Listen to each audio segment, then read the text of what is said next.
Hello दोस्तों, नमस्कार। स्वागत है आप सभी का एजुकेशन मंत्रा में। दोस्तों, बात करने वाले हैं 69,000 शिक्षक भर्ती अपडेट्स और साथ ही साथ जूनियर सुपर टेट अपडेट्स के बारे में।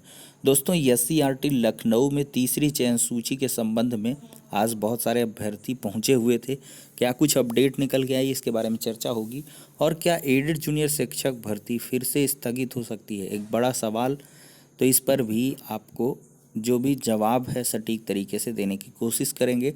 तो वीडियो पर बने रहें और वीडियो को लाइक एंड शेयर करें, और चैनल पर नए हैं तो सब्सक्राइब करके बेल आइकन को प्रेस कर दें। तो चलिए दोस्तों, वीडियो सेशन को स्टार्ट करते हैं। दोस्तों, विगत दिनों में आपने देखा रेणुका कुमार जी ने स्पेशली लेटर लिखा था जिसमें कि बीएसए पर कार्रवाई करने के लिए भी कहा गया था, और जो अभ्यर्थी थे उन्होंने जनपद स्तर पर प्रयास भी किए और आखिरकार जो मतलब रिक्त पदों का डेटा है वो फाइनली भेजा जा चुका है। हर एक लगभग बीएसए ऑफिस से डेटा जा चुका है। इसकी अभ्यर्थियों ने भी कंफर्मेशन की है। बेसिक शिक्षा अधिकारियों ने डेटा भेजा है। अब देखिए क्या हुआ कि जो वर्किंग डेज थे वो नहीं हो पा रहे थे, तो ऐसे में आज अभ्यर्थी पहुंचे थे। आप लोग देख सकते हैं यहाँ ज्ञापन के माध्यम से यह ज्ञापन भी दिया गया। 69,000 शिक्षक भर्ती के रिक्त पदों पर अगली चयन सूची जल्द जारी करने हेतु निवेदन किया गया। संयुक्त शिक्षा निदेशक बेसिक एससीईआरटी लखनऊ के नामे ये लेटर लिखा गया है। 69,000 प्राथमिक सहायक शिक्षक भर्ती में बड़ी संख्या में रिक्त पदों पर अगली चयन सूची जारी करने और काउंसलिंग प्रक्रिया शुरू करवाने के संबंध में सादर प्रणाम। महोदय, आपको अवगत कराना है 69,000 प्राथमिक शिक्षक भर्ती की काउंसलिंग व चयन में प्रत्येक जनपद से प्रतिभागियों की अनर्हता या अनुपस्थित के कारण बड़ी संख्या में रिक्त पद हैं, जबकि दशमलव से कुछ अंशों से वंचित हम प्रतीक्षारत अभ्यर्थी अनर्ह, अवैध, अनुच्छुक लोगों के 67,867 चयन सूची में स्थान पा जाने के कारण नियुक्ति से वंचित रह गए हैं। अतः हम सब उच्च गुणांक के अभ्यर्थी रिक्तियों पर अगली चयन सूची जारी होने की प्रतीक्षा कर रहे हैं।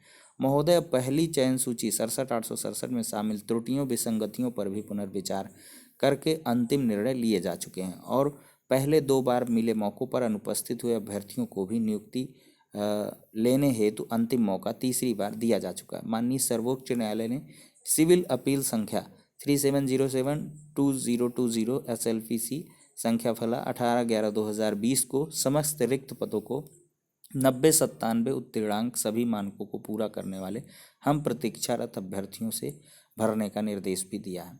तो आपसे विनम्र निवेदन है कि दोनों चरणों के समस्त रिक्त पदों पर हम उच्च गुणांक के अभ्यर्थियों हेतु समय की कमी और आशंकाओं को दृष्टिगत रखते हुए अगली चयन सूची शीघ्र से शीघ्र जारी करके काउंसलिंग करवाने का कष्ट करें। यहाँ पर दोस्तों देख सकते हैं प्राप्तकर्ता की मुहर भी है, निषादगंज लखनऊ। और रंजीत यादव, इस प्रकार से पंकज यादव, हिमांशु यादव जैसे बहुत सारे अभ्यर्थियों ने ये ज्ञापन दिया है। वहीं पर महानिदेशक स्कूली शिक्षा को भी यहाँ पे ज्ञापन दिया गया, सेम ज्ञापन है। और अभ्यर्थियों ने आज की ही डेट पे 12/4/2021 को ये ज्ञापन दिया हुआ है। ये अभ्यर्थियों ने इमेजेस भी अपनी पोस्ट की हैं, देख सकते हैं दोस्तों। डेट भी आज की है 12/4/2021 1:09 पर। तो अभ्यर्थियों ने दोस्तों जो चीज़ें बताई कि एससीईआरटी लखनऊ का जो माहौल है वो दुरुस्त चल रहा है। दुरुस्त इन सेंस कि कोविड के प्रोटोकॉल लगातार पालन में लाए जा रहे हैं, और कोविड के चलते यहाँ पर किसी भी अधिकारी ने डायरेक्टली मिलने से मना कर दिया। ठीक है, डायरेक्टली मुलाकात नहीं हुई, बस इनकी जो ज्ञापन वगैरह थे उनको ले लिया गया है।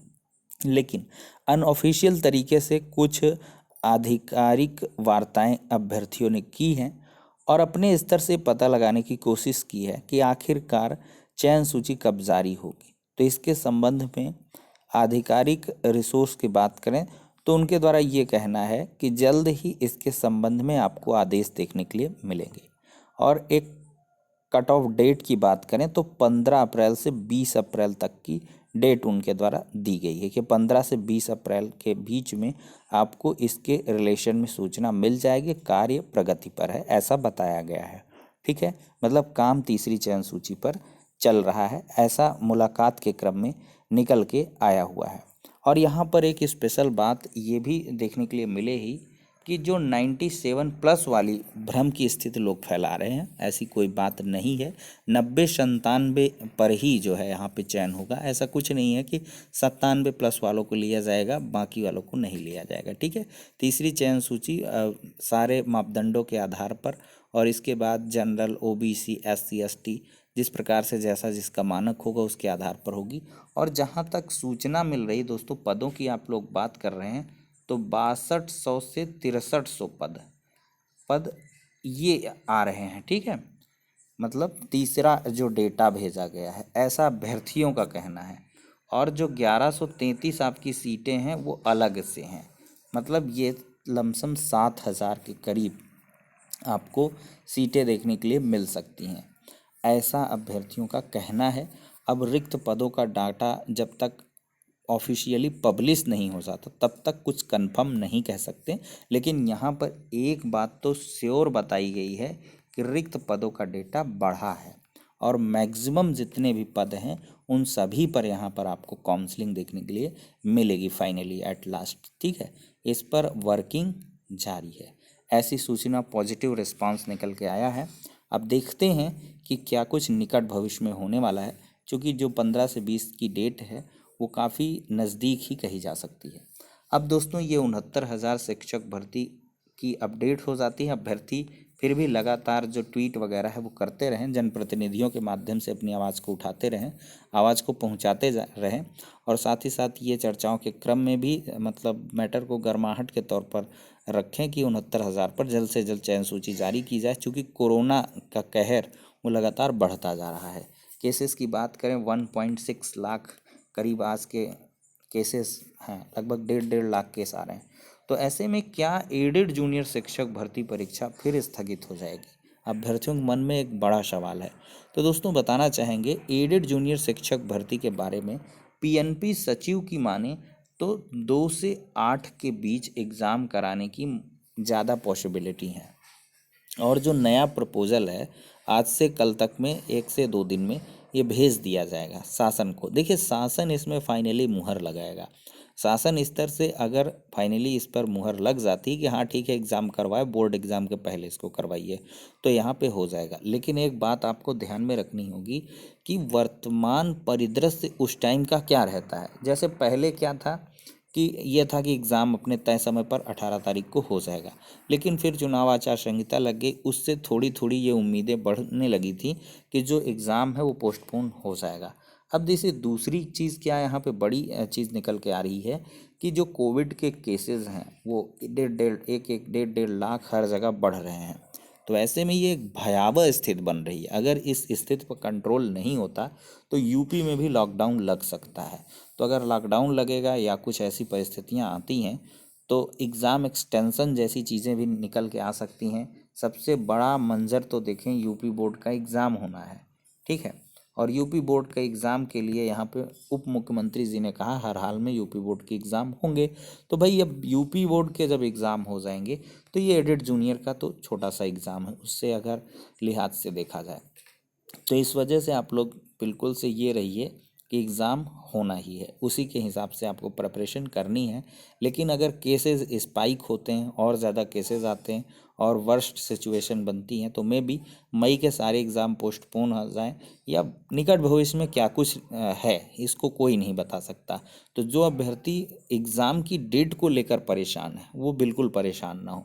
हमारे सेकेंडरी जो चैनल है एजुकेशन मंत्रा से, सेकेंडरी एग्ज़ाम धुन है, उसमें क्या है बहुत सारे अभ्यर्थी लगातार प्रिपरेशन कर रहे हैं।